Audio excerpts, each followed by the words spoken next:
Նիկոլը գալույա բոլորի տները, Նիկոլը գալույա բոլորի տները և այս իշխանության ընտրական կեղծիքները, որը բողոքարկում են մեր փաստաբանները սահմանադրական դատարանում, չեն ավարտվել ընտրությունների օրով։ Այսօր էլ շարունակում են կեղծել։ Քիչ առաջ հայտնի դարձավ, որ այս իշխանությունը հուլիսի 2-ին ազգային ժողովում արտահերթ նիստով ափալ-թափալ փոխելու է ընտրական օրենսգիրքը, որի արդյունքում սիրելի 100 հազարավոր քաղաքացիներ, ում հայրը, ամուսինը, եղբայրը, ազգականը սոցիալական բեռի պատճառով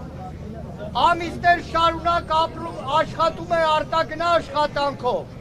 փոխելու են օրենքը, այդ մեր բոլոր հայրենակիցներին զրկելու են ընտրության մասնակցելու իրավունքից։